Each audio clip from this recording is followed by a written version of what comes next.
예배하시는 여러분들을 나사렛 예수 이름으로 환영하고 또한 축복합니다. 하나님의 평강과 은혜와 사랑이 늘 함께 하시기를 축원합니다. 사도신경으로 신앙을 고백하셔서 하나님께 예배 드리겠습니다. 전능하사 천지를 만드신 하나님 아버지를 내가 믿사오며 그 외아들 우리 주 예수 그리스도를 믿사오니 이는 성령으로 잉태하사 동정녀 마리아에게 나시고 본디오 빌라도에게 고난을 받으사 십자가에 못 박혀 죽으시고 장사한 지 사흘 만에 죽은 자 가운데서 다시 살아나시며 하늘에 오르사 전능하신 하나님 우편에 앉아 계시다가 저리로서 산 자와 죽은 자를 심판하러 오시리라. 성령을 믿사오며 거룩한 공회와 성도가 서로 교통하는 것과 죄를 사하여 주시는 것과 몸이 다시 사는 것과 영원히 사는 것을 믿사옵나이다. 아멘. 찬송가 63장입니다. 주가 세상을 다스리시니 63장.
함께 대하실 하나님 말씀은 요한 1서 5장 21절 말씀입니다.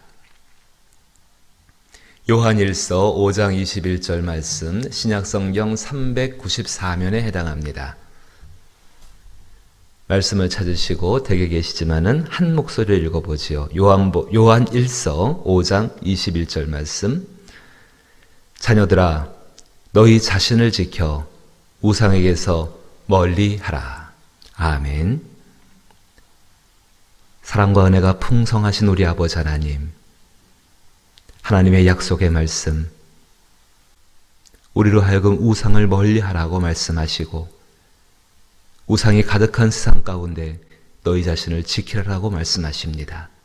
이 말씀을 깨달아 알게 하여 주옵시고 이 말씀이 우리의 삶 가운데 진실로 따라갈 수 있는 생명의 말씀이 되게 하시옵고 이 말씀에 순종하고자 할 때 힘과 지혜와 은혜와 능력들을 더하여 주옵소서. 예수님 이름으로 기도하옵나이다.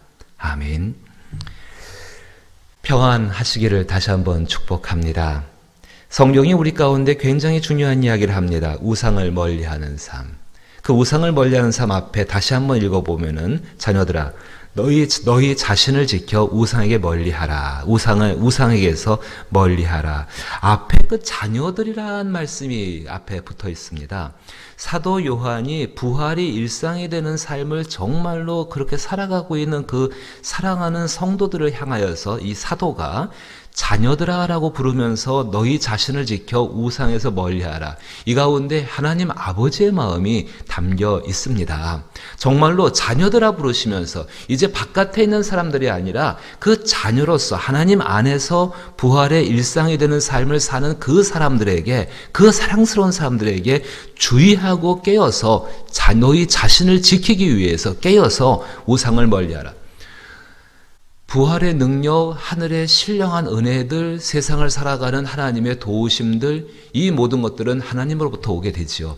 하나님께서 그것을 우리 가운데에 부어주시고 채워주시는 줄로 믿습니다. 그런데 그 가운데 우상을 섬기는 것, 섬긴다는 단어가 너무 과하다고 한다면은 우상을 버리지 않는 태도, 그 태도는 그 은혜가 들어오는 그 물줄기, 그 놀라운 물줄기 앞에서의 거스름돌이 되게 된다는 것입니다. 거치는 게 되는 것이지요. 앞을 방해하게 되는 겁니다. 하나님의 은혜가 내게로 들어오는 그 길 가운데에서, 그 역사 가운데에서 방해거리가 바로 우상이라고 말씀을 드릴 수가 있습니다.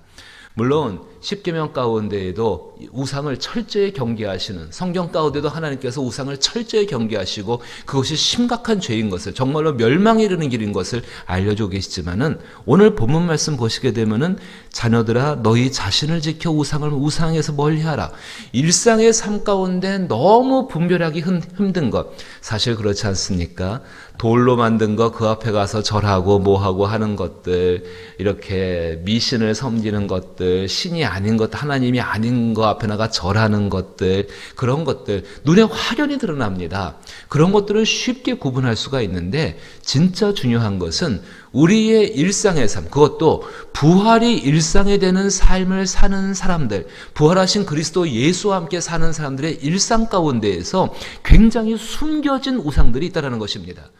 이거 발견하기가 쉽지가 않습니다. 구분하기가 쉽지가 않아서 정말로 우리가 이 말씀대로 살고자 한다면 하나님 앞에 분별력을 달라고 기도하시고, 또 이것이 있을 때에 나 자신이 하나님 앞에서 정결해지기 위해서 그것을 해결해 나갈 수 있는 기도원이 하나님 앞에 구했던 그 담대함들도 우리가 구할 수 있어야 합니다.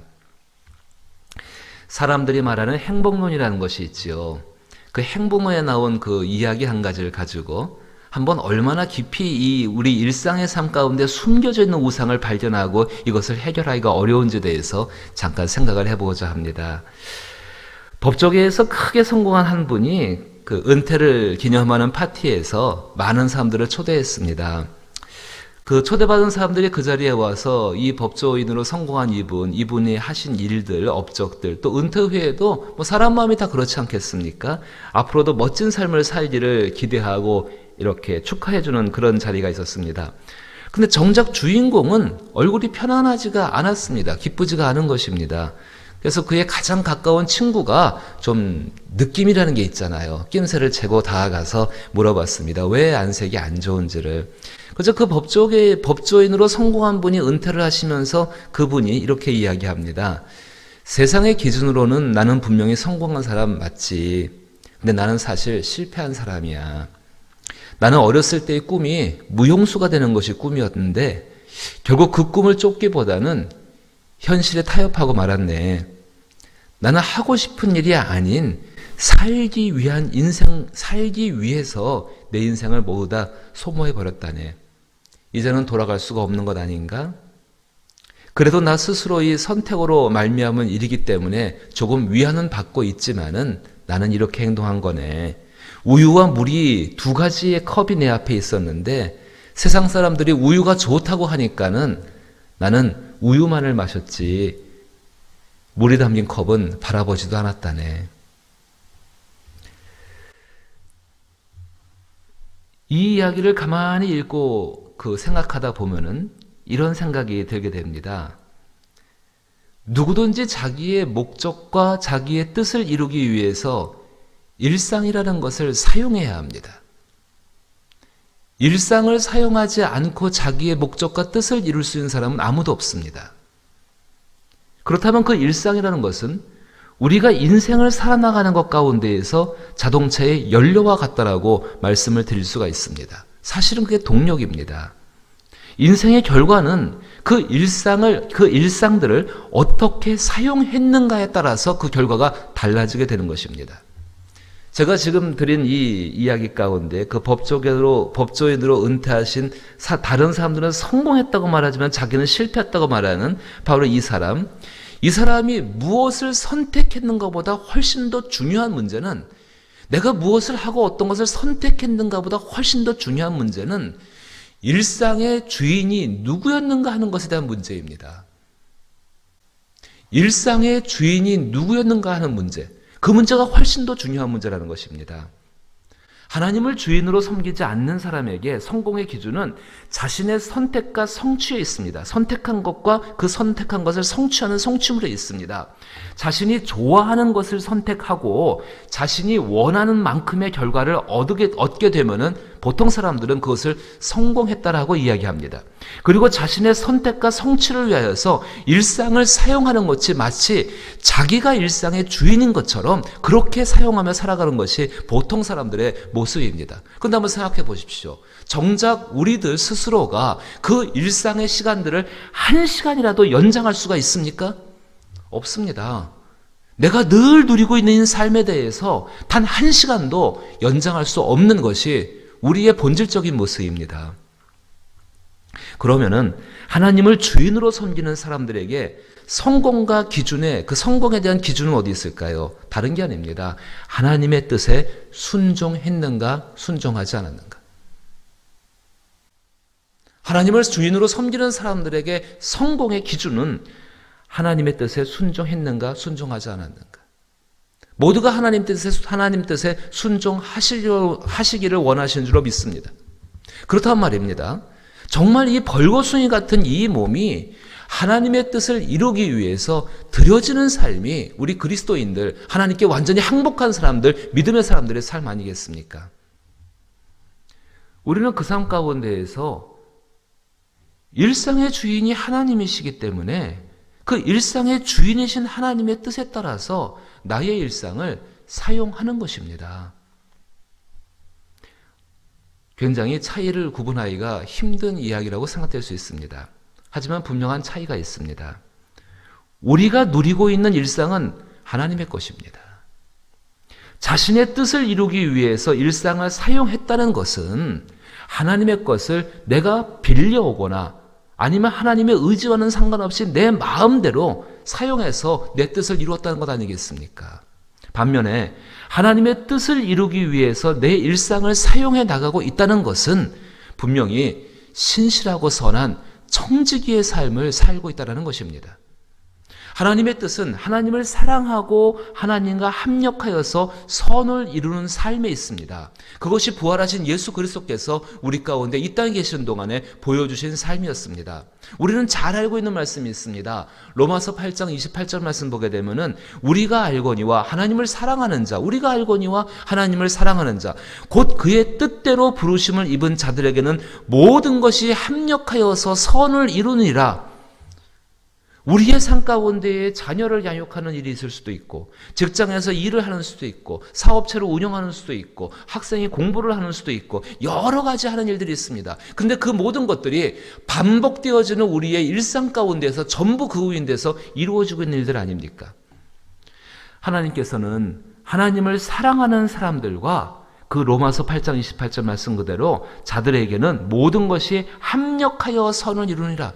하나님을 사랑하는 사람들, 하나님의 뜻 가운데 하나님의 뜻을 이루어서 그것이 정말로 나의 인생의 성공이 되기를 바라는 그 사람들과 하나님께서 친히 직접 힘을 합쳐서 선을 이루기를 원하신다는 것입니다. 그게 하나님의 뜻입니다.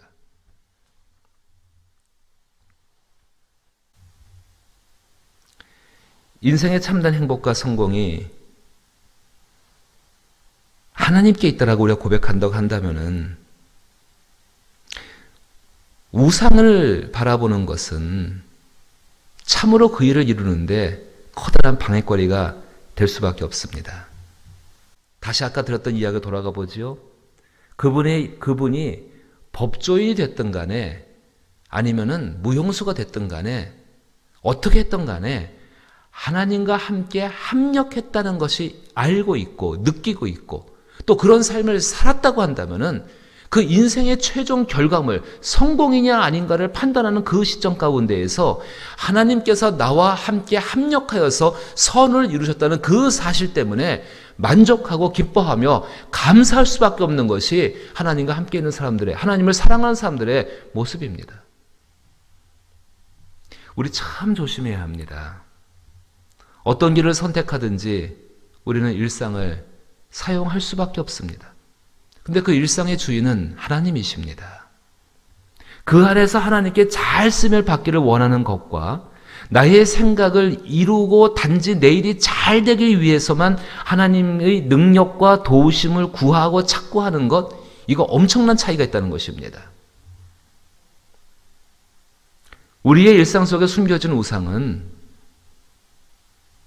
그리스도이면서도 하나님을 이용하여서 내 목적을 이루려는 내 마음 안에 있는 우상입니다. 한번 깊이 생각해 보십시다. 참으로 감사한 것은 이스라엘 백성들이 이렇게 숨겨놓은 우상을 섬기고 있었지만은, 그래서 하나님을 이용하는 것만 했지만은 하나님은 오래 참고 기다리고 계셨다는 사실입니다. 부활이 일상이 되는 삶은 자신이 예수님께 완전히 속해 있고 그 안에서 온전한 것들을 할 수 있는, 그 온전한 것들을 할 수 있는 하나님을 향한 견고한 믿음이 우리 가운데 있어져야 한다는 것입니다. 다시 한번 말씀드립니다. 일상의 주인이 하나님이심을 잊지 마십시오. 그것 때문에 경직되고 위축되는 삶을 살자고 드리는 말씀이 아닙니다. 나의 일상을 무엇을 위해 사용할 것인가, 그 마음의 중심이 세워지게 되면은 우리의 삶은 흔들리지 않습니다. 어떤 일이 닥친다 할지라도 염려가 되지 않습니다. 하나님의 은혜 가운데 포함되어 있고 하나님이 하나님을 사랑하는 사람, 바로 그 사랑하는 모습을 통하여서 하나님께서 우리 가운데에 합력하여서 모든 선을 이루시기 위한 것 때문입니다. 사랑 많은 아버지가 자녀가 아버지의 뜻대로 어떤 것을 선택하지를 못했습니다. 그런 사랑 많은 아버지는 그 자녀를 다시금 아버지의 뜻 가운데 돌아올 수 있도록 정말로 그 자녀가 갖는 지혜보다 비교조차 할 수 없는 훨씬 뛰어난 지혜와 방법과 능력을 가지고서 그 길로 돌아오게 하시는 것이 사랑 많은 우리 보통 사람 아버지도 그렇게 합니다. 하물며 하늘에 계신 아버지는 어떠하시겠습니까? 바로 지금 이 순간 내가 살아온 삶에 대해서 오 주님, 나의 일상의 주인이 하나님이십니다를 고백하면서 이제 나의 일상이 하나님의 은혜 가운데 사용되기를 원한다고 마음을 열고 주께 간구하면은 우리는 우리의 일상의 삶에 숨겨진 정말 보이지 않는 그 많은 우상들을 발견할 수 있고, 오늘 사도 요한이 간구하는 것처럼 자녀들아 너희 자신을 지켜 우상에서 멀리하라는 이 복된 삶을 살게 될 줄로 믿습니다. 그 안에서 우리는 자유롭고 그 안에서 우리는 승리할 것이며 그 안에서 우리는 하나님의 복된 것으로 말미암아 진실로 우리의 모든 삶이 성공적이었다라고 고백할 수 있는 아름다운 삶이 될 줄로 믿습니다. 그 삶을 살아나갈 수 있기를 주님의 이름으로 축복합니다. 아버지 하나님, 오늘 말씀하십니다. 자녀들아 너희 자신을 지켜 우상에서 멀리하라. 우리 자신들을 지켜낼 수 있는, 하나님을 사랑하는 사람을 지켜낼 수 있는, 그리고 하나님을 사랑하는 마음을 지켜낼 수 있는 지혜를 주옵소서, 능력을 주옵소서, 분별력을 주옵소서, 그리고 권능과 결단력들을 더하여 주시어서 아버지 하나님, 진실로 우리 자신을 지키며 우상을 멀리하여 하나님과 함께 우리의 인생을 성공적으로 만들어갈 수 있는 복된 자들이 되게 하여 주옵소서. 일상 가운데 숨겨진 우상들을 발견하게 하여 주옵시고 능히 하나님의 사용했던 놀라운 이스라엘의 왕들처럼, 그리고 놀라운 기드온처럼 사용하여 주셔서 이것들을 멀리하여 하나님 앞에 언제나 승리자로 서게 하여 주옵소서. 사랑하는 성도들, 코로나19로 인하여서 여러 가지로 피폐하고 지쳐 있습니다. 주의 은혜 가운데 강건케 하시고 복되게 하시고 주의 능력 가운데 하나님 앞에 온전한 사람들이 되어짐으로 말미암아 더 큰 복을 받을 수 있는 주의 아름다운 것들을 경험케 하여 주옵소서. 저희의 자녀를 지켜주옵시며 저희의 인생길을 지켜주옵시며 저희의 모든 삶의 순간순간들이 주의 은혜 가운데 머물게 하시기를 간절히 소망하오며, 이제는 우리 주 예수 그리스도의 크신 은혜와 하나님 아버지의 놀라우신 사랑과 성령님의 교통하심에 역사하시는 충만한 은총과 위로가 오직 자기 자신을 지켜 우상을 멀리하기로 작정하는 사랑하는 하나님의 백성들의 심령과 육체와 이들의 일상의 삶 위에와 그리고 나라와 교회 위에 이제로부터 영원토록 함께 계실지어다. 아멘. 조금만 더 인내하면서 우리 구역자님들과 함께 기도하고 또 하나님이 우리를 부르시고 다시 예배케 하는 그날 가운데 진정 온전한 모습으로 감사의 모습으로 나가설 수 있도록 기다리고 기도할 수 있는 시간들 되기를 원합니다. 함께 기도합니다.